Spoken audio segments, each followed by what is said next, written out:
Hey, what's up, y'all? This is Charlie. On today's episode, I'm going to be showing you how to make my delicious New Orleans McKenzie's king cake from scratch.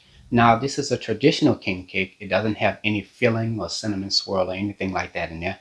It consists of a soft, slightly sweet and buttery brioche bread, and from there, it is topped with a flavored syrup that has butter, vanilla, and almond extract in it for flavor, and of course, the traditional purple, green, and gold sugar sprinkles. Now for some quick history, McKenzie's Bakery was a popular and iconic bakery down here in New Orleans.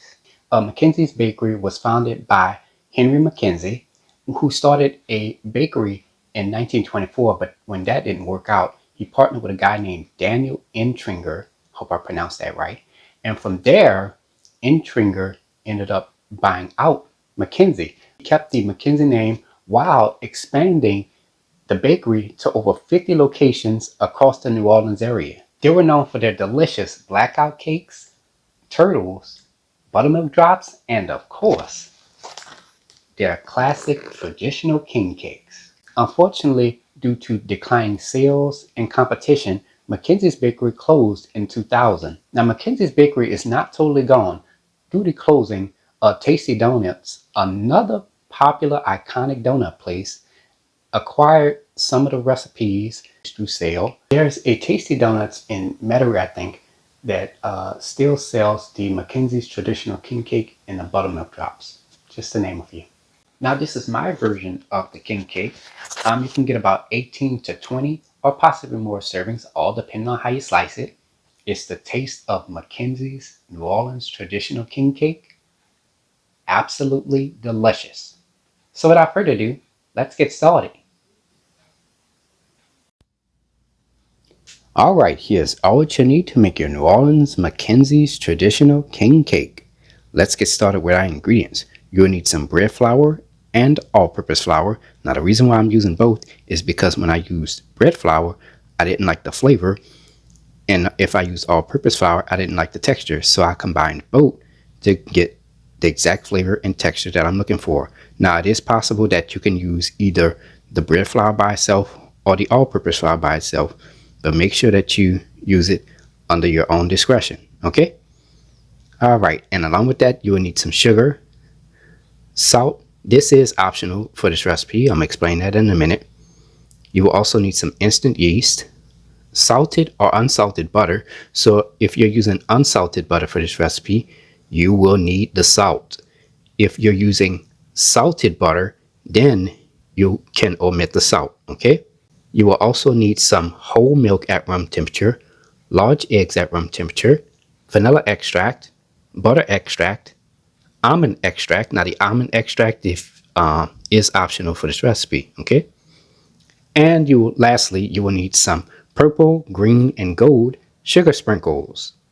And for your tools, you will need some Baker's Joy nonstick baking spray. And to bake your king cake, you will need an 11 by 17 inch baking pan.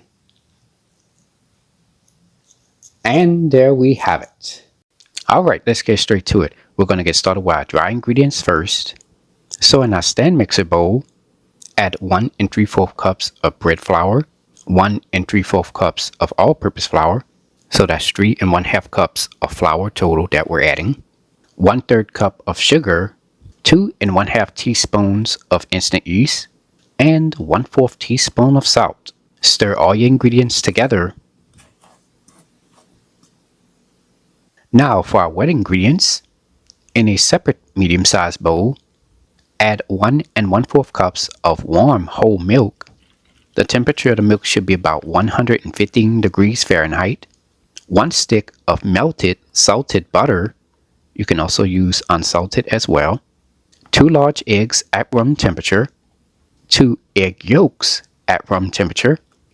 1 teaspoon of vanilla extract. And 1/2 teaspoon of butter extract. I'm going to take my whisk and stir all the ingredients together until combined. Alright, let's get started with mixing our dough. So in our stand mixer bowl with our dry ingredients, and we fitted that with the dough hook attachment. Next, you're going to take the wet ingredients and pour them into the dry ingredients.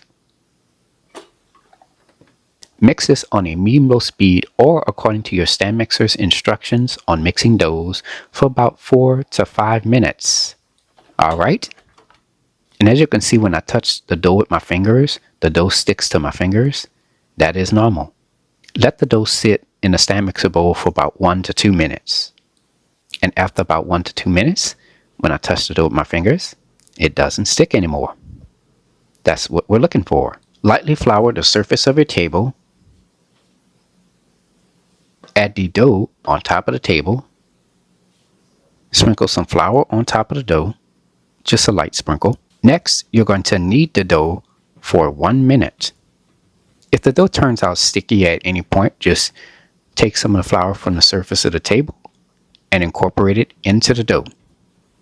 Even if the dough is slightly sticky after you finish kneading it, don't worry about that, that is normal. Form the dough into an oval-like shape. Make sure that it is narrow. Let the dough rest for 15 minutes. Lightly spray your 11 by 17 inch baking pan with the Baker's Joy non-stick baking spray. Alright, it's been about 15 minutes now. We're going to take our hands and we're going to press the dough down. This is going to release the gases caused by the yeast. Next, you're going to take your hands and you're going to stretch the dough out. The dough should be long and narrow. The length of the dough should be about 29 to 35 inches in length. Once you stretch the dough out to its desired length, you're going to take both ends of the dough and bring those together. And then from there, you're just going to combine the dough with your hands. Next, you're going to take your hands and just shape up the dough. Make sure it looks all nice and presentable. Next, you're going to take the dough and you're going to transfer that onto your baking pan. And again, you're going to take your hands and you're going to straighten the dough out. Make sure that it's nice and shaped into a rectangle. Let this rise in a warm spot for 45 minutes to 1 hour. If you used only all-purpose flour, it's going to take a little bit longer. It should take about 1 hour and 20 minutes total time for the dough to rise. Now I'm going to go ahead and preheat my oven to 425 degrees. Alright, it's been about 45 minutes to 1 hour now. And as you can see, our dough has risen nicely. Now it is ready to be baked. Place this into a preheated 425 degree oven on the middle rack. Bake this for 12 minutes. Alright, it's been about 12 minutes now for our king cake. As you can see, that's a nice golden brown. We're going to remove this out of the oven. Now at first, when you take the king cake out of the oven, the bread will be really hard. But over time, as the king cake cools, the bread will soften. Let this cool for 10 minutes. Preheat your fire to medium heat. Alright, let's get started with making our simple syrup for our king cake. So in a small pot, add 1/4 cup of sugar and 1/4 cup of water. Take a wooden spoon and stir this continuously until the sugar dissolves into the water. Let this simmer for 3 minutes. After 3 minutes, you're going to go ahead and turn your fire off. While the mixture is still simmering, add 2 tablespoons of cubed salted butter in there. Take a spoon and stir this continuously until the butter melts into the liquid. Add a 1/2 teaspoon of vanilla extract, a 1/2 teaspoon of butter extract, and 1/4 teaspoon of almond extract. Stir all your ingredients together. And from there, our simple syrup is now done. Let this cool for 5 minutes. Alright, our king cake has cooled. So here I have the simple syrup with a pastry brush. Next, you're going to take that simple syrup, you're going to generously brush that on top of the bread. Go all around the bread with this. You can add as much as you like. Alright, next you're going to add your purple, green, and gold sugar sprinkles on top of the bread. And from there, our king cake is done. Let this set for about 5 to 10 minutes, and after that, the king cake is ready to be served. To store the king cake, place it into a large clear plastic bag. And make sure you tie and seal the end of the bag. It can be stored at room temperature for 3 days, 7 days in your refrigerator, and up to 3 months in your freezer. Here is the final presentation. And there you have it, ladies and gentlemen. New Orleans McKenzie's traditional style king cake, made from scratch by a New Orleans native.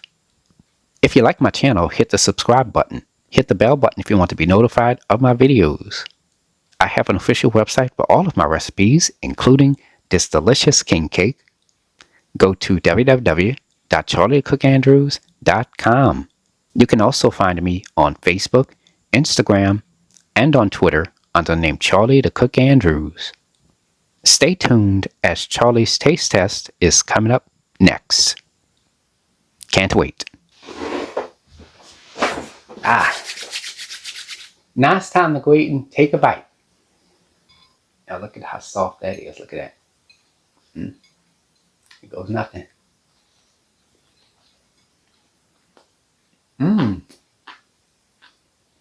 Oh yeah.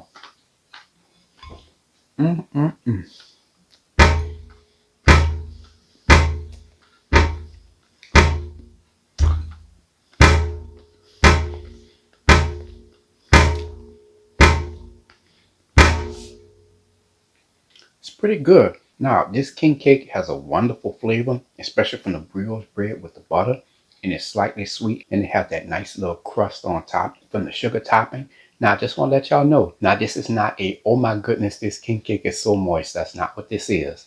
It's soft, it's chewy, just like a traditional McKenzie's king cake should be. This cake is wonderful, flavorful, soft, chewy, and delicious. So, give the recipe a try.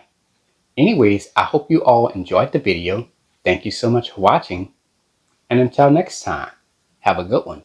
Peace.